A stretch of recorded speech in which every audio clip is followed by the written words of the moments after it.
Thank you, Chairman and Ranking Member. This is an open question. Last week, our committee heard from several respected leaders from the think tank community, and in their remarks, they presented differing views about whether a standalone open source agency is needed in the IC. What are your views, and what are your agencies doing to incorporate open source reporting in its analysis to help counter the threats described in your remarks? I'll just start, but I think going to Director Burns and to General Barrier would be useful for you to hear what they're doing, because they are really centers of excellence in this area. We have been through a process whereby we've been trying to ensure that the open source work that is being done across the community essentially is as effective as possible in supporting the priorities across the intelligence community. And one of those issues that's come up is, how do we organize ourselves? How do we ensure we have the right talent? How do we ensure we're supporting the technology that's needed and maintaining the partnerships with the private sector and otherwise that are important to this effort? And we had an external panel look at that, and we have received advice, and we are going to be establishing at ODNI and OSINT Executive, which is a small group. It'll be like a dozen folks if we go forward with this, basically to support the work that is being done across the intelligence community. The CIA is the functional manager for us on OSINT, and the DIA is the Defense Intelligence Enterprise Manager on this. So I'll turn to them.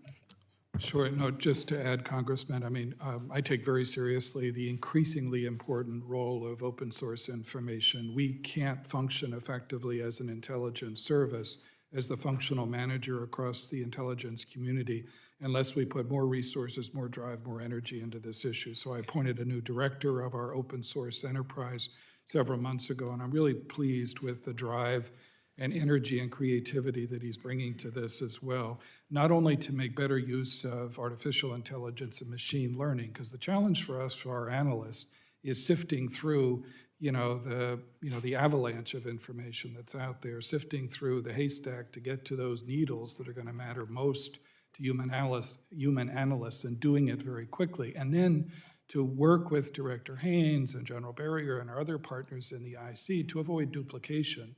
So we're learning from one another's experiences. And then also, I think, to look at ways in which we can learn from one another on training, on governance issues as well. So I'm pleased with the progress we're making, but I'm determined to continue to drive this.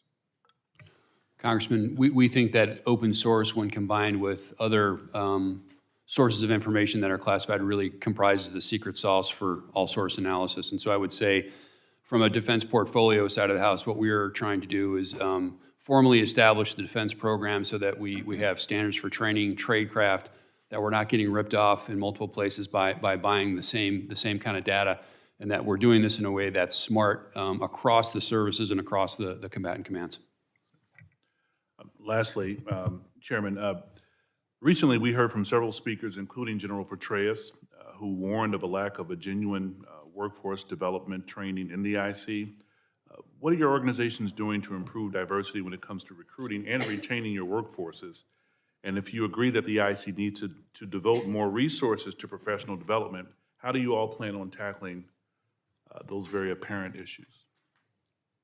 Yeah, thank you very much, Congressman. I think there is no question that we have to do better on diversity, equity, inclusion, and accessibility. And I think you'll see in our budget requests and our proposals, in all of the work that we're doing, that we are that we see this as an area that we need to focus more intense resources and efforts.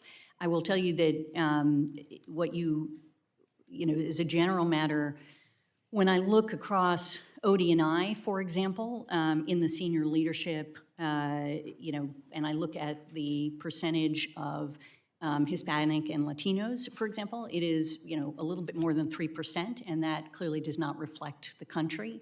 These are things that we are trying to get out. So the first part, from my perspective, is ensuring that we have data that is reliable, that allows us to be held accountable to what our diversity, equity, and inclusion is, and that we're able to do barrier studies and work that allow us to understand where there are challenges. We are also working across a range of other issues that we've seen to sort of promote recruitment across the country in a variety of different communities to ensure that we're reaching folks that don't normally come to the IC or know about the IC, that we are focused on retaining the diverse talent that we do have. We've recently looked at a project that would Director, help to I'm going to have to promote- ask you to Sorry, summarize. to let In order to others- get through the list that we have, and we're going to have to close the list, we're going to have to start keeping everyone to the 5 minutes. So if you'd make your answers just a little bit shorter so we can get to everybody and get to the closed session. Okay, all right. You yield. Thank you, Chairman. Thank you.